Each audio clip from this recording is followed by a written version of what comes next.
Okay, so this is Lisa McWhinney Inc. With a decorating idea. I tried to film this a number of different ways and I couldn't figure out an easy way to show you how to do this.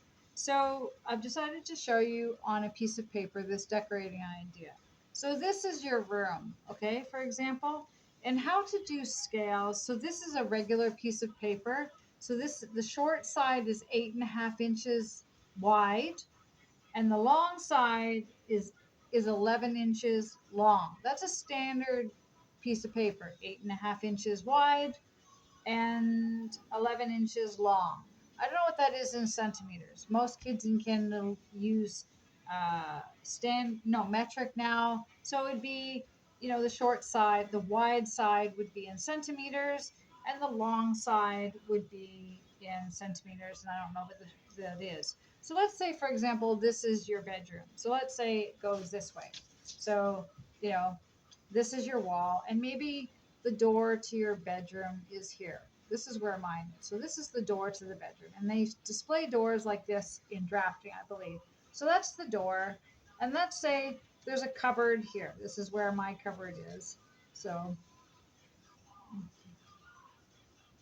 this is your cupboard. Okay. And let's say this is, let's say 8 feet wide, and your door is maybe 4 feet wide. Um, that's how you show, no, that's not feet, that's inches. One dash is feet, two dashes is inches. So let's say that's 4 feet wide and your cupboard is 8 feet wide. This wall is bare and this wall has perhaps a window on it. And the window is 5 feet wide. Okay?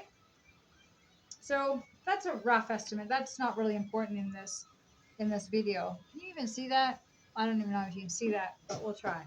Um, so let's say, for example, in most rooms, you if the window is tall enough, you could put the bed here. But normally, you would put a bed is typically a longer. So let's say this is your bed. Okay, this would be the headboard. Sorry, let's say this is your bed. This would be the headboard, and this would be the long side, and you might have another headboard or footboard down here. But usually the shortest side would go against the wall.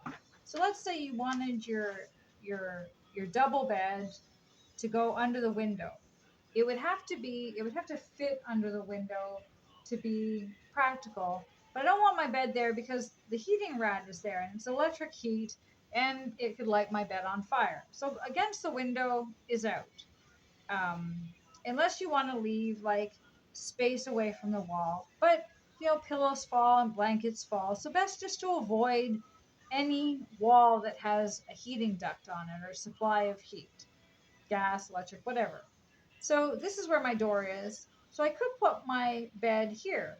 Again, I could have it, again, um, the short side is typically against here, and then you would have your pillows here, and your blanket here, and your sheets here, right? That would be your bed typically, right? I could put it there, or another place I could put it is anywhere along this wall.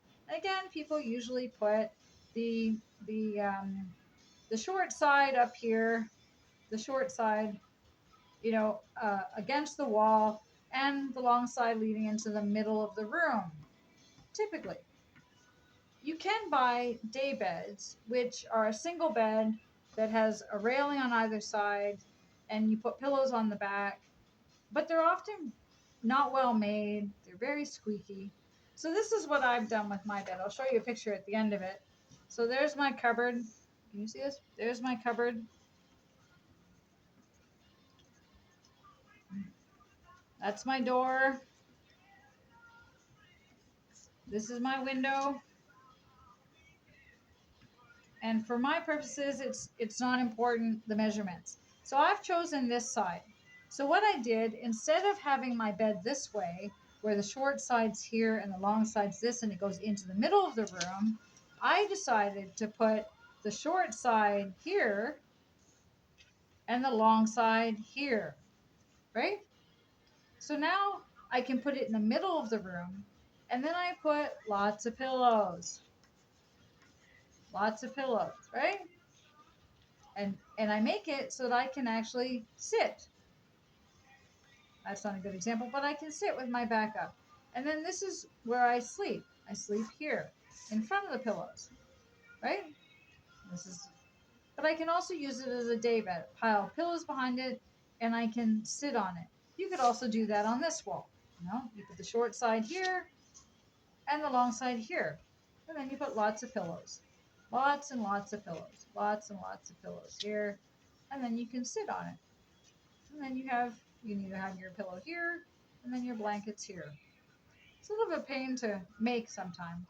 This works really well with futons. And I'll show you right now how I did that. So, let's see, this is me. It's me. I'll move the fan so you can see what I'm talking about. And I'll turn the camera around.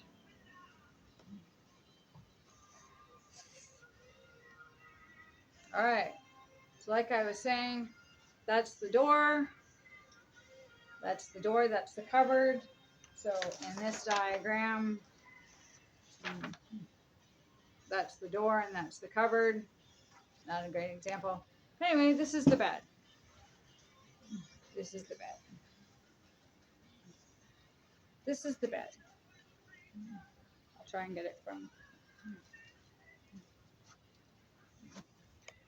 Try to get it out of here. This is the bed. So there's the frame. This was a futon that I had. But anyway, the point is that, so this is a futon that I had, and there's not enough pillows on it for me to do this, but this is the bed, and then this is the other end of the frame. This is a ladder from an old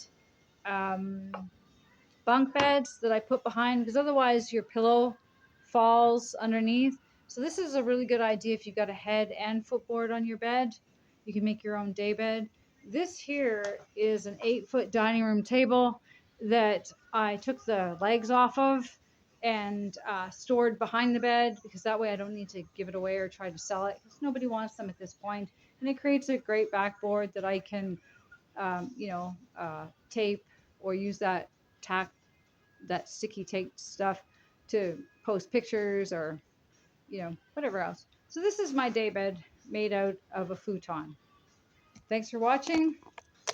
If you like the idea, you can send me 50 cents to storm1234.lm@gmail.com, phone number 226-821-9198. Or at least give me credit. Cheers. Oh, what are we doing? What do we got here? Unity, love, and don't forget to serve others.